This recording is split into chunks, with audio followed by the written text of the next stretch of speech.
kaum Nagin, penjaga mustika Nagmani. Mereka yang serakah berusaha merebut mustika Nagmani dari tangan Nagin. Beginilah rupa perang dua alam antara bangsa manusia dan siluman.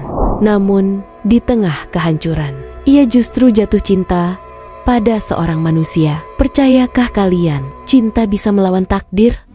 Di antara dua alam yang bertarung, Nagin harus memilih cinta atau tugasnya menjaga keseimbangan alam.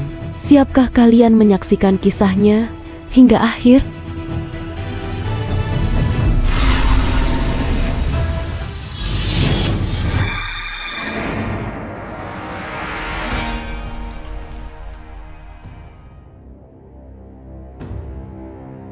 Hai Jawata Lovers, jumpa lagi dalam cerita legenda penuh misteri dan makna. Pernahkah kalian membayangkan ada makhluk lain yang hidup berdampingan dengan manusia? Berdiam diri di balik rimbunnya hutan dan aliran sungai purba? Mereka bukan musuh, bukan pula pengganggu. Mereka selaras dengan alam, menjaga keseimbangan yang telah ada sejak awal mula. Namun, apa jadinya bila manusia melupakan batas, merusak keseimbangan, dan menantang kehidupan yang bukan miliknya? Alam selalu punya caranya untuk berbicara. Kadang dengan bisikan angin, kadang dengan kilatan petir, dan kadang melalui legenda. Inilah kisah legenda Nagin, sang penjaga mustika Nagmani.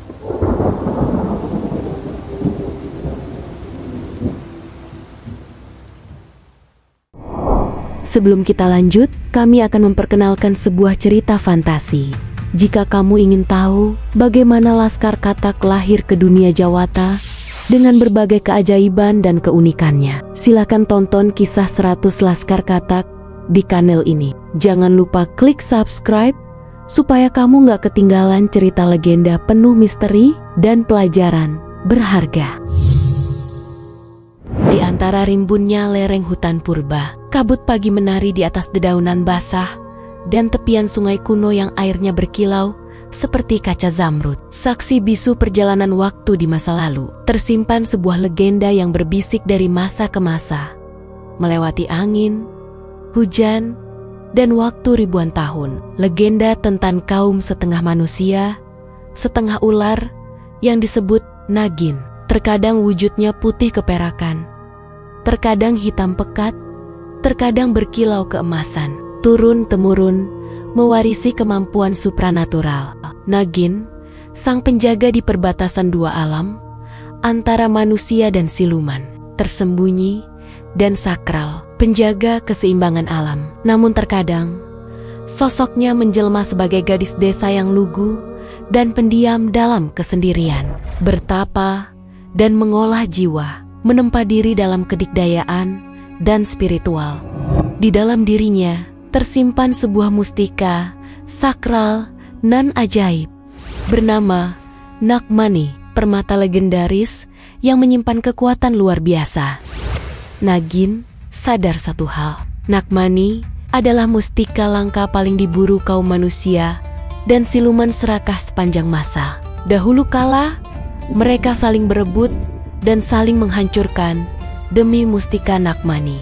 Dunia yang tak pernah bisa bersatu dalam kedamaian. Gejolak pertarungan antara cahaya dan kegelapan, antara tugas suci dan nafsu duniawi, hingga para leluhur Nagin memenangkan mandat untuk menjaga Nagmani dari masa ke masa.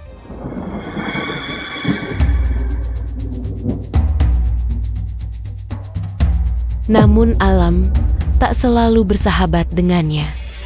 Langit membuka permusuhan lama dari masa purba. Satu yang tersisa dari tak terhitung kaum siluman. Sayap api itu datang menantang kekuasaan dunia Nagin. Sang penguasa dari angkasa dengan kehendak membara ingin merebut Nagmani dari tangan Nagin.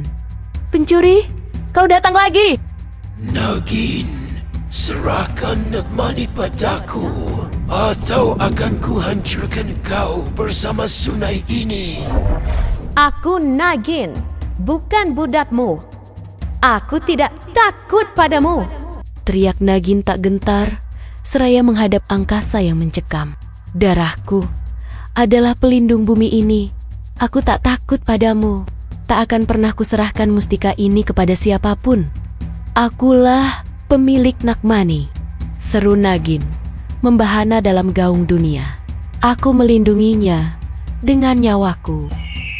Kalau begitu, bersiaplah menjemput ajalmu. Kaulah yang menjemput kematianmu sendiri. Hadapi aku, siluman elang. Rebut jika kau mampu. Pertarungan yang hanya bisa dihentikan oleh salah satu nafas terhenti di antara keduanya, memporak-porandakan sungai sakral di bawah bintang gemintang dan rembulan, hingga rintih terakhir berbaur arus sungai bergejolak. Siluman elang berakhir dalam pusaran yang mematikan itu, sementara tubuh Nagin tak berdaya, terbawa arus sungai. Pusaka suci Nagmani terlepas dari genggamannya, seolah menghilang bersama pancaran mata dan sisa harapannya. Suara lirih Nagin sebelum hilang kesadarannya. Nagmani, Nagmani, Nagmani. Langit malam tersingkir oleh pagi yang cerah. Gemercik langkah kaki menelusuri tepi sungai. Tampak seorang pemuda membawa bakul herbal. Melihat jejak badai semalam menyapu sekeliling tempat itu, ia melihat seorang wanita tergeletak dalam kondisi tidak sadar dan terluka parah. Ya Tuhan, siapakah wanita ini? Luka-lukanya begitu dalam, ujar Arjun lirih, penuh iba. Dengan wajah tegang, Arjun meraba denyut wanita itu. Dia masih hidup, aku harus menolongnya. Akhirnya, Arjun menggendong wanita itu ke rumahnya. Sesampai di rumah, Arjun merawat wanita itu di bilik sederhana. Kasihan sekali wanita ini. Kiranya siapa dia? Pikir Arjun. Seorang nenek yang tinggal bersama Arjun ikut merawat wanita itu. Dia sepertinya sangat menderita, ujar si nenek. Akhirnya, wanita itu tersadar, tersentak kaget. Ia berbisik dan bingung. Mana aku? Tampak ruangan asing, penuh aroma ramuan dan hangatnya api pelita. Pintu terbuka. Muncul Arjun, masuk dan menyapa dengan lembut. Wanita itu terkesima melihat Arjun pertama kali. Mulutnya sedikit terbata-bata, tak bisa bicara, ekspresi terkejut. Tenanglah, aku Arjun. Kau berada di rumahku. Kau aman di sini, kata Arjun. Dengan senyum lembut, wanita itu menatap Arjun. Bibirnya bergetar, tak bisa bicara. Bahasa manusia sulit baginya. Aku menemukanmu di tepi sungai setelah badai semalam. Siapa namamu? Keluargamu? Tanya Arjun. Wanita itu tak menjawab. Bibirnya makin bergetar, namun matanya berbicara tentang luka emosi yang belum padam. Nenek pun berkata, "Nak, jangan takut, kau hanya butuh istirahat. Kau akan pulih secepatnya." Sejak hari itu dan seterusnya hingga berbulan-bulan, wanita itu dirawat penuh kasih sayang hingga sembuh. Arjun mulai mengajarkan kata-kata sederhana padanya. Air, ini air. Katakan, air, kata Arjun, dan wanita itu menirukan pelan. Air, begitulah Arjun mengajari wanita itu dengan sabar. Pagi hari, di beranda rumah pondok, angin lembut berhembus. Wanita itu duduk menunduk. Wajahnya sendu, tak seorang pun di desa mengenalnya. Bahkan, namanya pun tak diketahui. Arjun tersenyum hangat. Mulai hari ini, aku akan memanggilmu Nayara, artinya cahaya baru. Wanita itu terkejut. Terbata-bata, benarkah nama itu untukku?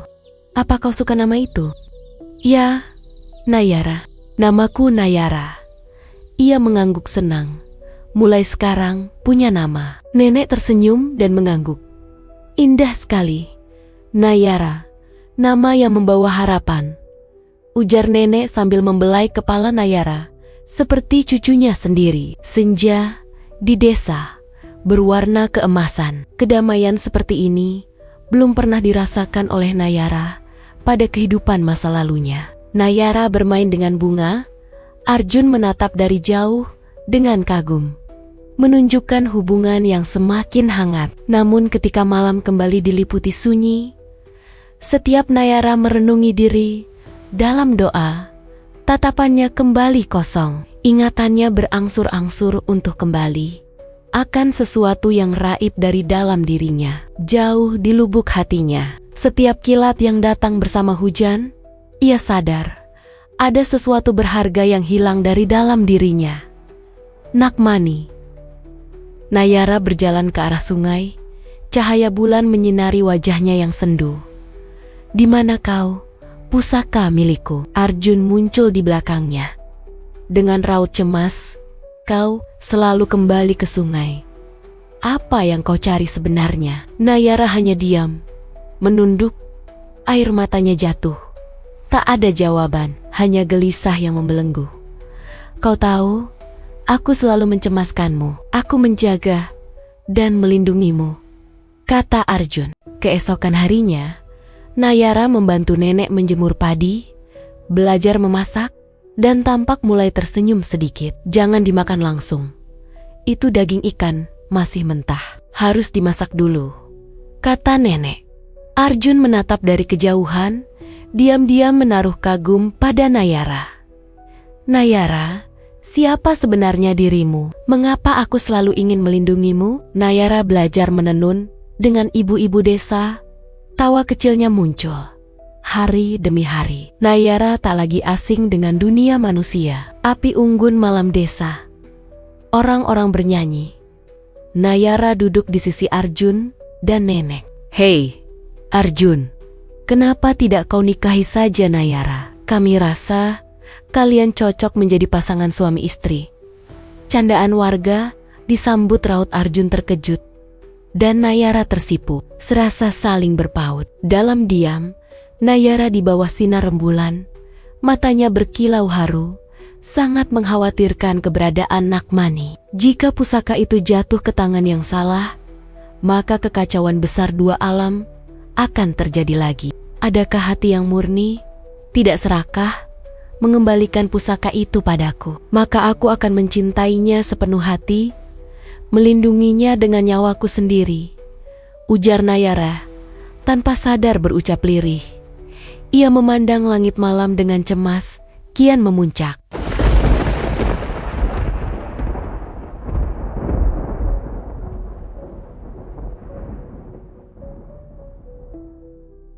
Langit mendengarkan. Ucapannya disambut gelegar petir yang halus. Nayara terkesima dan suara-suara gaib yang muncul bersama kilat cahaya. "Jangan khawatir, kau berada di tempat yang baik dan orang-orang yang baik." Hingga suatu ketika, Arjun datang menemui Nayara, sembari mengutarakan maksud hatinya. "Maafkan kelancanganku Nayara. Jika kau bersedia, sudikah kiranya kau menjadi istriku?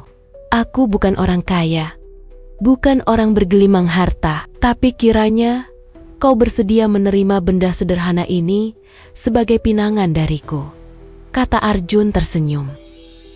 Alangkah terkejutnya, Nayara melihat sesuatu dari balik genggaman tangan Arjun. Benda mungil berkilau sebiru lautan dan memancar bening sehijau rona surgawi. "Nakmani." Nayara terpekik dalam hati. "Ini milikku," pikir Nayara tertegun. Terharu, sesuatu paling berharga miliknya akhirnya kembali. Ia terenyuh dengan niat baik Arjun. Tak disangka pemuda yang telah menolongnya itu ternyata memiliki hati yang tulus dan tidak serakah. Arjun bisa saja menjual benda berharga ke pasar atau menukarnya dengan harta dunia. Tetapi ia malah memberikan Nakmani kepada Nayara sebagai mahar. Senyum dan berkaca-kaca air mata, Nayara memeluk Arjun, menerima pinangannya sepenuh hati. Cinta bersemi, dua hati berpadu. Arjun dan Nayara melangsungkan pernikahan meriah yang dihadiri semua warga desa. Tentu pernikahan mereka didukung semua orang. Nenek adalah orang yang paling bahagia kala itu, dan keajaiban terjadi. Seolah pernikahan mereka membawa keberkahan. Desa semakin subur.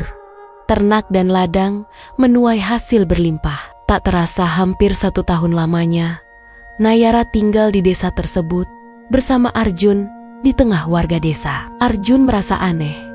Penemuan herbal meningkat dan menghasilkan banyak uang dengan mudah. Banyak pesanan obat dari berbagai arah. Bahkan ia melihat kemampuan Nayara yang mampu mengobati berbagai penyakit. Bersyukurlah, Tuhan memberimu seorang istri yang membawa keberkahan untuk banyak orang, kata nenek penuh sukacita. Arjun pun merasa bahwa itu benar. Ia merasa sangat beruntung memiliki istri cantik dan pandai. Hingga rumor menyebar ke seluruh penjuru bahwa ada sepasang suami istri yang ahli mengobati dan mampu membuat obat herbal yang sangat mujarab. Nayara dan Arjun menjadi sepasang tabib paling dicari. Namun ketika malam yang sunyi, Nayara menyepi dari penduduk desa, menjauh dari Arjun. Diam-diam ia menempa kesaktian dan memulihkan kembali kemampuan supranaturalnya. Sampai hari itu, tidak seorang pun tahu jati dirinya. Aku, Nagin, terlalu lama berdiam diri di antara manusia. Nayara hampir lupa siapa dirinya. Hingga suatu hari, Nayara bersama Arjun pergi ke pemukiman kota yang terdapat banyak penjual berbagai barang dagangan. Ini pertama kalinya Nayara melihat kerumunan di keramaian kota. Interaksi pertama dengan pedagang menambah kesan dunia baru yang luas. Suamiku, aku ingin sekali membeli pakaian bayi, kata Nayara sambil menunjuk toko yang menjual aneka baju anak-anak. Bayi? Arjun heran dan terkejut. Apa maksudmu? Ia berbinar sembari berpikir, apakah Nayara sedang hamil muda? Angin berhembus, menyapu pakaian anak-anak dan kain dagangan sekitar pasar yang ramai. Sebuah langkah kaki berjalan, juga tongkat yang menghentak tanah. Sosok misterius mengenakan jubah hitam, kepala botak, janggut tebal, dan membawa tongkat besi yang usang. Dengan tatapan bola mata putih yang sangar, penuh angkara murka, sosok itu memperhatikan Arjun. Ular! Tiba-tiba ia menghadang. Tongkatnya menghalangi langkah Arjun. Ular! Ada di sini. Ular! Aku mencium aroma ular sangat pekat dari tubuhmu. Maaf tuan, kau salah orang.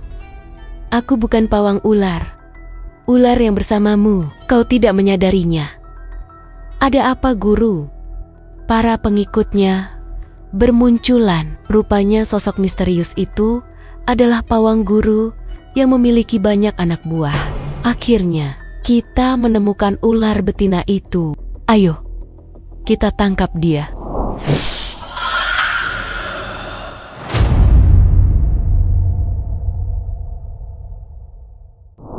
Terima kasih sudah menonton. Jika kamu ingin tahu bagaimana Laskar Katak lahir ke dunia Jawata dengan berbagai keajaiban dan keunikannya, silakan tonton kisah 100 Laskar Katak di kanal ini. Jangan lupa klik subscribe supaya kamu gak ketinggalan cerita legenda penuh misteri dan pelajaran berharga.